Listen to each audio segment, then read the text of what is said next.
Hi friends, ಹೇಗಿದ್ರಾ? ನಾನು ನಿಮ್ಮ ಪ್ರೀತಿಯ ಸ್ಮಿತಾ. ಇವತ್ತಿನ ವಿಡಿಯೋದಲ್ಲಿ ನಾನು ಕೆಲವೊಂದು ನನಗೆ ಗೊತ್ತಿರುವಂಥ ಮಾಹಿತಿ ಅಂತ ತಿಳಿಸ್ತಾ ಇದ್ದೀನಿ. ಏನಂದರೆ, ಪಶ್ಚಿಮ ಬಂಗಾಳದಲ್ಲಿ ನನಗಂತೂ ತುಂಬ ಖುಷಿ ಆಗ್ತಾ ಇದೆ.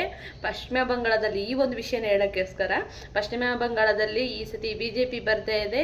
ಅದೇ ರೀತಿ ದೀದಿ ಮಕಾಡೆ ಮಲಗಿದ್ದಾರೆ ಅಂತಲೇ ಹೇಳ್ಬೋದು. 1.5 ವರ್ಷದಿಂದ ಅಮಿತ್ ಶಾ ಮಾಡಿರುವಂತಹ ಕೆಲಸ ಕಾರ್ಯಗಳು, ಕಾರ್ಯತಂತ್ರಗಳು ತುಂಬಾ ಒಂದು ಲಾಭದಾಯಕವಾಗಿ ವರ್ಕ್ ಆಗಿದೆ ಅಂತಲೇ ಹೇಳ್ಬೋದು. ಬಹಳ ಕಷ್ಟಪಟ್ಟಿದ್ದಾರೆ ಅವರು. ಅಲ್ಲಿ ಕೂಡ 1.5 ವರ್ಷದಿಂದನೇ ಅವರು ತುಂಬ ಪ್ಲಾನ್ಡ್ ಆಗಿ ಈ ಒಂದು ಕಾರ್ಯನ ಮಾಡಿದ್ದಾರೆ ಅಂತಲೇ ಹೇಳ್ಬೋದು. ಅಂದರೆ ಪಶ್ಚಿಮ ಬಂಗಾಳದಲ್ಲಿ ನನಗಂತೂ ತುಂಬ ಹ್ಯಾಪಿ ಇದೆ. ಹಿಂದೂಗಳಿಗೆ ಆಗಿರುವಂತಹ ಹಿಂಸಾತ್ಮಕ ವರ್ತನೆಗಳು, ಒಂದು ಅತ್ಯಾಚಾರಗಳು, ಅಲ್ಲಿ ನಡೀತಾ ಇರುವಂತಹ ರೌಡಿಸಮು ಮತ್ತು ಹಿಂದೂಗಳಿಗೆ ಮಾಡ್ತಿರುವಂತಹ ಹಿಂಸೆಗಳು, ಅದನ್ನೆಲ್ಲ ಕಣ್ಣಲ್ಲಿ ನೋಡ್ತಾ ಇದ್ರೆ ನಮಗಂತೂ ರಕ್ತ ಕುದೀತಾ ಇರೋ ಥರ ಆಗ್ತಾ ಇತ್ತು. ಇದನ್ನು ನೋಡಿ ಬಹಳ ಖುಷಿ ಆಗ್ತದೆ.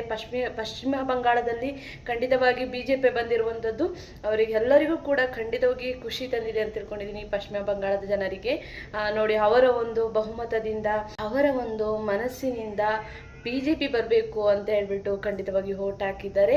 ನನಗಂತೂ ತುಂಬ ಖುಷಿಯಾಗಿದೆ. ನನಗಂತೂ ಎಸ್ಪೆಷಲಿ ತುಂಬ ಖುಷಿಯಾಗಿದೆ. ಹಿಂದೂಗಳ ಹಿಂಸಾತ್ಮಕ ಕೃತ್ಯಗಳು, ಹೆಣ್ಮಕ್ಕಳಿಗೆ ಆಗ್ತಾ ಇರುವಂತಹ ಅತ್ಯಾಚಾರಗಳು, ಅತಿರೇಕವಾಗಿ ನಡೆದುಕೊಳ್ಳುವಂತಹ ಗೂಂಡಾಗಿರಿಗಳು ನಡೀತಿತ್ತು. ಇದನ್ನೆಲ್ಲವನ್ನು ತಡೆ ಹಿಡಿಯೋದಕ್ಕೋಸ್ಕರ ಇವಾಗ BJP ಬಂದಿದೆ ಅಂದರೆ ತುಂಬ ಖುಷಿ ಆಗ್ತಿದೆ. ಎಲ್ಲರಿಗೂ ಕೂಡ ಈ ಒಂದು ನ್ಯೂಸ್ ಕೇಳಿ ತುಂಬ ಖುಷಿಯಾಗಿದೆ ತಿಳ್ಕೊಂಡಿದ್ದೀನಿ. BJP ಬಂದಿರೋದು ನನಗಂತೂ ತುಂಬ ಖುಷಿಯಾಗುತ್ತೆ. ಮೋದಿ ಸರ್ಕಾರ ಅಲ್ಲಿ ಇವಾಗ ಕೆಲಸವನ್ನು ಅತಿ ವೇಗದಲ್ಲಿ ನಡೆಸ್ತು ಅಂತ ಕೂಡ ನಂಬಿಕೆ ಕೂಡ ಇದೆ ಅಂತ ಹೇಳ್ಬೋದು. ಯಾರಿಗೆಲ್ಲ ಖುಷಿಯಾಗಿದೆ ಈ ಒಂದು ನ್ಯೂಸನ್ನು ಕೇಳಿ ಅಂತ ಹೇಳ್ಬಿಟ್ಟು ಕಾಮೆಂಟ್ ಸೆಕ್ಷನಲ್ಲಿ ತಿಳಿಸಿ.